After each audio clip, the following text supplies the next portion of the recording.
گویا زہر پی لینے کے مترادف تھا. تو رابعہ آپا اپنی بہن سے انتقام لینے کے لیے اپنا جھوٹا پانی اس لڑکی کو, اپنی چھوٹی بہن کو پلوانا چاہتی ہے, لیکن عین وقت پر ہاتھ مار کر پانی کا گلاس گرا دیتی ہے, محض یہ سوچ کر کہ میں اپنی بہن سے اپنے سہاگ کے لوٹ جانے کا انتقام لوں تو میرے بعد میری بیٹی کا دیکھ بھال کرنے والا کون ہوگا. تو یہ نگیٹو اور پازیٹیو کا بہت اچھا مجموعہ انہوں نے اس کردار میں, رابعہ آپا کے کردار میں پیش کیا ہے. اب آئیے کچھ ایسے کردار دیکھتے ہیں جس میں ظاہر تو یہ روایتی کردار نہیں ہے, اس میں ایسے نسوانی کردار پیش کیے گئے ہیں جنہیں آپ ہمارے لگے بندھے سماجی, اخلاقی, مذہبی اصولوں کے مطابق بد چلن کہہ سکتے ہیں, آوارہ کہہ سکتے ہیں, جو بھی آپ کا دل چاہے کہہ لیں, لیکن یہ بھی انسانی کردار کا ایک پہلو ہے, نسوانی کردار کا بھی پہلو ہے. اور اس پہلو کو اقبال متین نے اینی کے کردار میں پیش کیا ہے, اور نادو میاں کی دلہن کے کردار میں پیش کیا ہے, اور رانی کے کردار میں پیش کیا ہے. اس کے بعد ڈاکٹر شہلا انجم کے کردار میں پیش کیا ہے, اور درد کا رشتہ افسانے میں تاجی ایک سوسائٹی گرل اس کے اس میں پیش کیا ہے. اور ایک اور افسانہ ہے ڈورتھی, جو اس افسانے کے مرکزی کردار ڈورتھی کے نام پر رکھا گیا ہے. تو ان تمام کرداروں میں اقبال متین نے بظاہر ایسے اخلاق ان کرداروں پہ پیش کیے ہیں جیسے میں نے ابھی عرض کیا آپ کو, اس کو سماجی, مذہبی, اخلاقی ہر اعتبار سے غلط کہہ سکتے ہیں. وہ ان میں سے کئی کردار جنسی گھٹن کا شکار ہیں, کئی کردار جنسی بے راہ روی کا شکار ہیں, کئی کردار شراب نوشی کا اور جوئے کا شکار ہیں. اس کے باوجود, ان تمام منفی پوائنٹس کے باوجود اقبال متین نے جو انسان کی اخلاق کی بنیادی سچائی ہوتی ہے, جو انسانی اخلاق کی بنیادی خوبی ہوتی ہے, اس سے درگزر نہیں کیا. ان تمام کرداروں کے تمام منفی خصوصیات کو بتانے کے باوجود ایک بات اور یاد رکھیں کہ اقبال متین صاحب کے افسانوں میں جو سب سے بڑی بات مجھے فیسینیٹ کرتی ہے وہ یہ کہ وہ اپنے کرداروں کا بڑی بے رحمی سے ڈسیکشن کرتے ہیں, اس کے باوجود ظلم نہیں کرتے. ہمیں ان کے کردار کی خامیاں جاننے کے باوجود بھی اس کردار سے نفرت نہیں ہوتی, اس کردار سے ہمدردی کا احساس ہوتا ہے. اور میں سمجھتا ہوں کہ اقبال متین جیسے بزرگ فنکار نے یہ جو کارنامہ انجام دیا اپنے افسانوں میں کردار سازی کرتے ہوئے, اسے ہمیں سراہنا بھی چاہیے, اور ہمارے جو نئی نسل کے افسانہ نگار ہیں وہ اس کو اختیار کر سکیں, اس کو آگے بڑھا سکیں, تو یہ بھی بہت ہی اچھا ہوگا. اس میں خصوصاً ان کا ایک افسانہ بہت مشہور ہوا تھا گریو یارڈ کے نام سے. گریو یارڈ میں کا جو مرکزی کردار ہے اینی, یہ اینی بروج اور ہارڈنگ تین کا مثلث ہے. بروج اور ہارڈنگ دونوں دوست ہیں. اینی دونوں دوستوں کی مشترکہ محبوبہ ہے, لیکن ہارڈنگ کبھی اپنے خیالات کا, اپنی محبت کا اظہار نہیں کرتا. بروج اور اینی خفیہ طور پر شادی کر لیتے ہیں, 7-8 دن بعد دوستوں کو پتہ چلتا ہے ایسا ہوا ہے. تو ہارڈنگ دل برداشتگی میں اس کو اینی کے شوہر کو اپنی موٹر سائیکل پر بٹھاتا ہے, اس کے ساتھ یہ افسانے کا واحد متکلم جو ہے وہ اینی کے ساتھ اپنے اسکوٹر پر بیٹھتا ہے.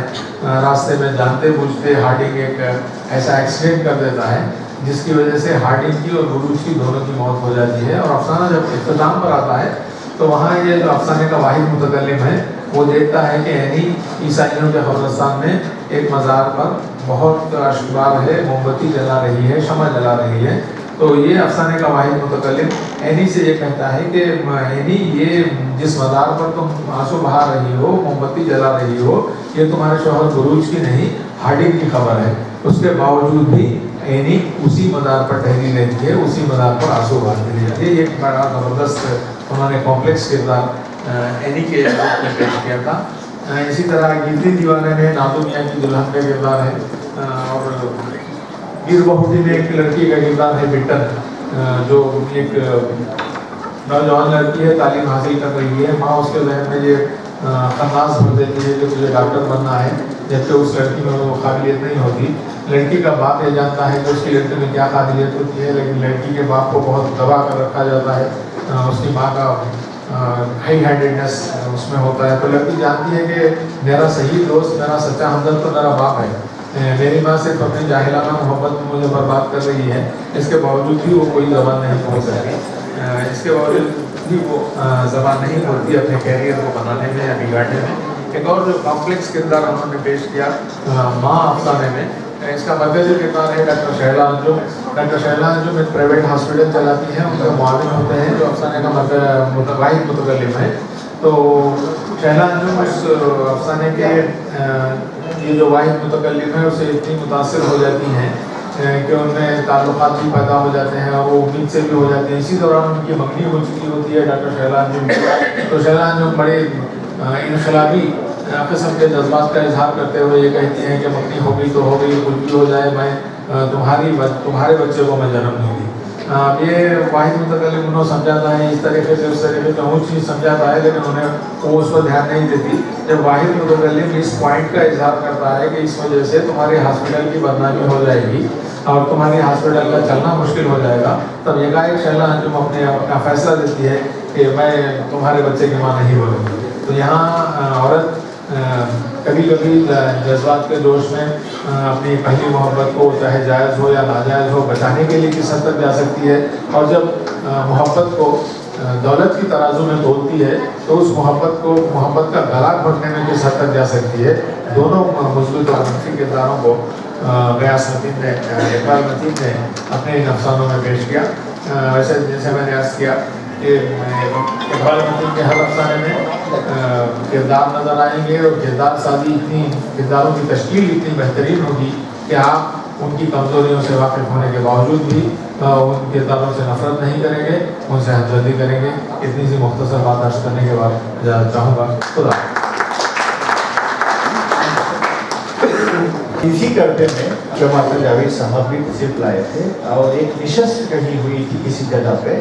غالباً یہ جو افسانہ کا ڈھانچہ ہے وہ افسانہ پڑھا گیا تھا, آپ نہیں بلکہ آپ کے بھائی نے غالباً پڑھا تھا. آپ اس وقت کہیں سعودی میں تھے تو بتایا گیا تھا کہ ہمارے بھائی صاحب ہیں وہ سعودی میں رہتے ہیں تو یہ پڑھ رہے ہیں. تو اس وقت وہ عجیب افسانہ مجھے لگا تھا, ڈھانچہ ایسے کچھ ہڈیاں ہیں بکھر گئی ہیں یہ ہے. تو ہم نئے طالب علم معاملوں کی طرح تھے اس ٹائم پہ مجھے لگا کہ ہڈیاں کیا ایسا اردو میں غالب مجھے پڑھنے آیا تو سمجھ میں نہیں آئی تھی بات. یہ بھی نوسٹالجیا کے بتایا کہ اب اسی کے ڈھانچے کے لکھنے والے شاہد محمد شاہد صاحب ٹھیک ہے یہاں پر براہ راست یہاں پر موجود ہیں. اب یہ اعزاز حاصل ہو رہا ہے کہ صاحب وہ پڑھیں گے اور ہم سنیں گے بھی, اور یہ بات ہے. میرے مقالے کا مضمون ہے مظہر الزمان خان اپنے اسلوب اور اپنی فکر کا تنہا افسانہ نگار.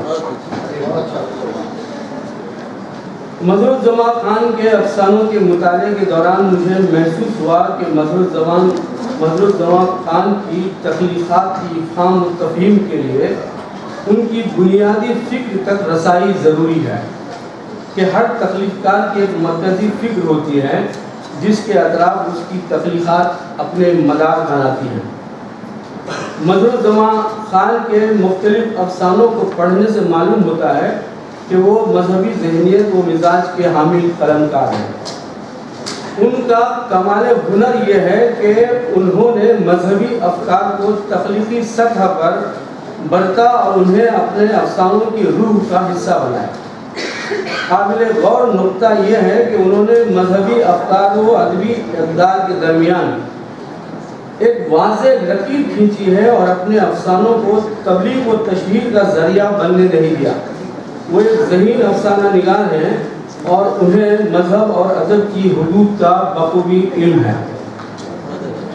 مظہر الزمان خان نے اپنے افسانوں میں خدا کے وجود, قدرت کی کرشمہ سازیاں, انبیاء کے نزول, اماموں کی شہادت, اولیاء کی اہمیت کا تذکرہ نہایت بلیغ و فکر انگیز پیرائے میں کیا ہے. آدم و حوا کے خاکی جسم و مسترب روح پر سے پردہ اٹھایا ہے. دجال کی سازشوں اور پرفریب جالوں سے متنبہ کیا ہے.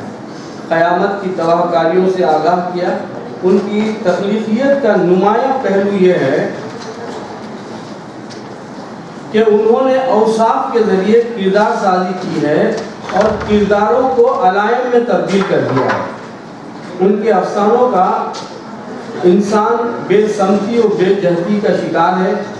اپنے ناعاقبت اندیش اعمال کی وجہ سے خسارے میں مبتلا ہے.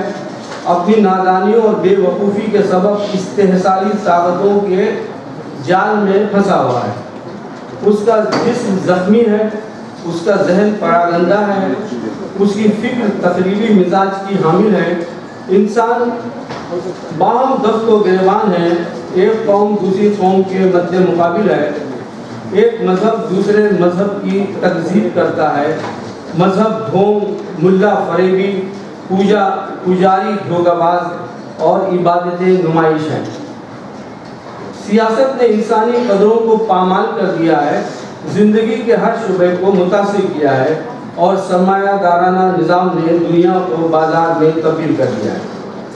انسان آنکھ رکھتے ہوئے اندھا ہے، کان رکھتے ہوئے بہرا ہے، زبان رکھتے ہوئے گونگا ہے، عقل رکھتے ہوئے عقل سے عاری ہے، علم رکھتے ہوئے جاہل ہے، چہرہ رکھتے ہوئے بے چہرگی کا شکار ہے، دست و پا رکھتے ہوئے معذور و اپاہج ہے، وہ اپنے ہوش و حواس کھو بیٹھا ہے، نیند کے عالم میں ہے اور نیند ہی اس کا مقدر ہے۔ مظہر الزمان خان نے اپنے افسانوں میں انسان کی جبلت اور فطرت کا باریک بینی سے مشاہدہ کیا ہے اور متاثر کن پیرائے میں بیان کیا ہے۔ ان کے خیال میں نئی نسل مستعار اور مصنوعی ذہانت سے کام لے رہی ہے، زندگی کی سچائیوں اور اس کے حقیقی تقاضوں کو سمجھنے کی اس کے پاس اپنی عقل و دانش نہیں ہے۔ سائنسی ایجادات کے نام پر نئی نسل کے ہاتھوں میں ڈیجیٹل کھلونے تھما دیے گئے ہیں، جسے ترقی سمجھا جا رہا ہے، وہ دراصل انسان کا زوال ہے۔ تاریخ میں رونما ہونے والی جنگوں، بالخصوص دوسری جنگ عظیم اور تیسری جنگ عظیم کے امکانات نے انسانی حیات کا شیرازہ بکھیر دیا ہے۔ خدا کا تصور، مذہب کی اہمیت، اخلاقی اقدار، سیاسی نظام، معاشی اصول، انسان کی حیثیت، زمین کی سالمیت، سب سوالات کے نشانے پر آ گئے۔ انسان ایک مرتبہ پھر ناامیدی، یاسیت اور تنہائی کے حصار میں آ گیا۔ زندگی اپنی معنویت کھو چکی۔ اس صورتحال کے بطن سے مظہر الزمان خان کا افسانہ پیدا ہوتا ہے اور انسان کی امید، حوصلے اور حیات نو کی علامت بن کر ابھرتا ہے۔ آخری سانس لیتے ہوئے اس عہد کو معبر، رفوگر اور نجات دہندے کی آمد کی بشارت دیتا ہے۔ مظہر الزمان خان کے قلم کی پشت پر جو ذہانت، یہ پیراگراف ذرا قابل غور ہے، مظہر الزمان خان کے قلم کی پشت پر جو ذہانت، عرفان و آگہی، علم و دانش مندی، فہم و فراست اور شعور و احساس کارفرما ہے، ان کا ماخذ قرآنی آیات، احادیث، فصوص الحکم، قصص الانبیاء اور نہج البلاغہ ہیں۔ یہ وہ روحانی چراغ ہیں جن سے مظہر الزمان خان نے اپنے تخلیقی چراغ روشن کیے ہیں۔ جن دنوں جدت پسند افسانہ نگاروں نے روایتی اسالیب سے اجتناب کرتے ہوئے نئے پیرائے اظہار کی تلاش شروع کی، مظہر الزمان خان نے داستانوی بیانیہ اختیار کر کے ناقدین ادب کو ورطے حیرت میں ڈال دیا۔ مظہر الزمان خان اپنے افسانوں میں شعور، لاشعور اور تحت الشعور کو بیک وقت ساتھ لے کر چلتے ہیں اور ان کے افسانوں کی پیچیدگی کا اصلی سبب بھی یہی ہے۔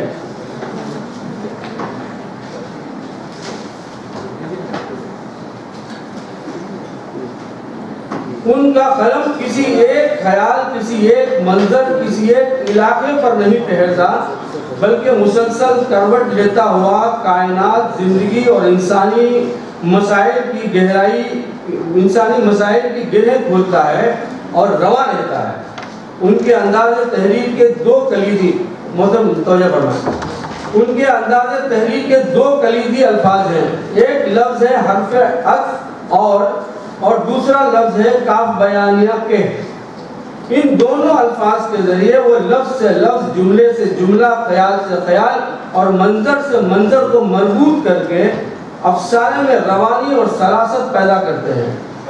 مظہر الزمان خان کے افسانے نہ تو علامتی ہیں، نہ تجریدی ہیں اور نہ تمثیلی ہیں۔ انہوں نے افسانے کی دنیا میں اظہار کی ایک نئی جہت کو متعارف کرایا ہے اور وہ اپنے اسلوب میں تنہا ہے۔